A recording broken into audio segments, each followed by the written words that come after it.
Hello বন্ধুরা, আমি দেবব্রত মণ্ডল আর তোমাদের সবাইকে স্বাগতম আমার নতুন ভিডিওতে। সামনে যে ঠাকুরগুলো দেখছো সেটা হচ্ছে কান্তুরটোলার লক্ষ্মী মন্দির। এই লক্ষ্মী মন্দিরটা আমাদের মাঝখানে আর নেই, সম্পূর্ণ কিন্তু গঙ্গায় তলিয়ে গেছে। এবার আমি তোমাদের গ্রামের ছবিটা দেখাচ্ছি।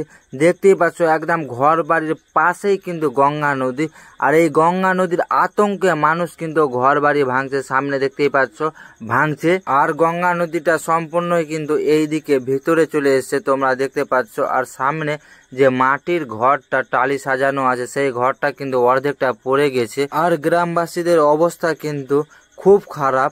তোমরা হয়তো ভিডিওটাতে দেখতে পাচ্ছ কিরকম অবস্থা হয়েছে গ্রামবাসীদের এই গঙ্গা ভাঙনের জন্য। আমি গ্রামের এই সাইডটা দেখাচ্ছি, এই সাইডেও কিন্তু প্রচুর বাড়ি ছিল। এই বাড়িগুলো গঙ্গা ভাঙনের আতঙ্কে কিন্তু ভেঙে নিয়ে চলে গেছে। আর সামনে যাকে দেখতে পাচ্ছ সে আমার ছোট কালের বন্ধু, তার নাম অভিজিৎ মণ্ডল। তারও বাড়ি কিন্তু এখানে ছিল, তারও বাড়ি কিন্তু সম্পূর্ণ গঙ্গার তলায় তলিয়ে গেছে।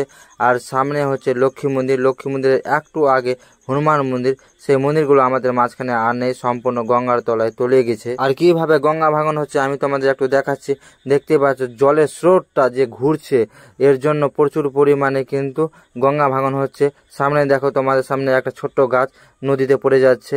এই স্রোতের জন্যই কিন্তু দেখতে পাচ্ছ আস্তে আস্তে গাছটা কিন্তু নদীতে পড়ে গেল। আর গঙ্গা ভাঙনের ফলে মানুষ যেটুকু পারছে নিজেদের জিনিস সরিয়ে নিয়ে যাওয়ার চেষ্টা করছে।